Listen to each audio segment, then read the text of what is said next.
gutom na. So ito sa kabila is, ayan, bilo-bilo din. 10 lang. Ayan o, bilo-bilo. Lumpia. Ano ba yan? Ayan, kakanin si ate. Ayan. Dito, mga pansit, spaghetti.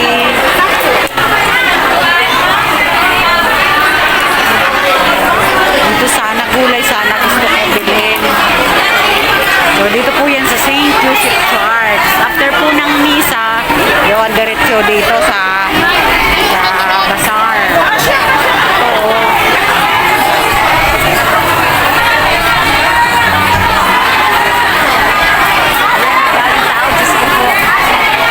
Ay, nako.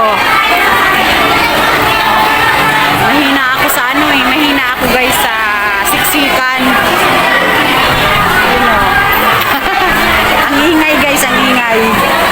Ayan, mga pagkain.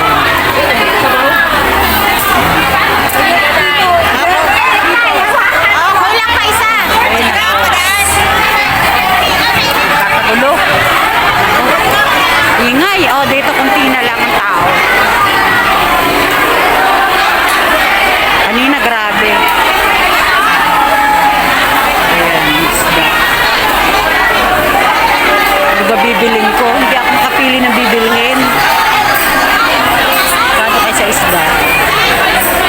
Lumpia sana, kaya lang ang daming tao. So ayan guys, nakita nyo na. Maingay. So kanya-kanyang paandar. Ayan, dito yung labas. Ayan, mga kumakain guys. So, tapos, Ayun na. so, grabe ang tao guys. Nakita nyo na. Amoy, sardinas.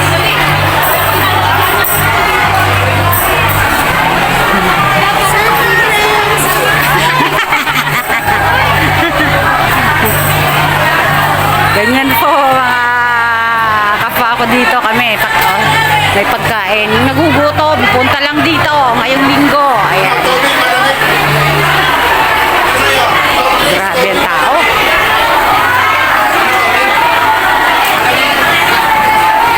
Food bazaar. Ayan guys, umalis na ako doon. Ang ingay, grabe. Sari-saring tawag ng customer sila. So ayan, bumili ako 3 pirasong lumpia kasi may baon po kasi ako. So, grabe ang ingay doon sa loob. So, maraming pagkain o ulam na pwedeng mabili doon sa food bazaar nila. So, dito po yan. So, dito medyo hindi na gaanong maingay. Pero doon grabe. Tapos ito pa, oh, ayan. Bazaar pa ba to? Ano? Hindi. Parang ano, ayun na sila guys, mga kumakain. So, ayan. So, ayan guys. So, medyo malayo na ako dun sa maingay.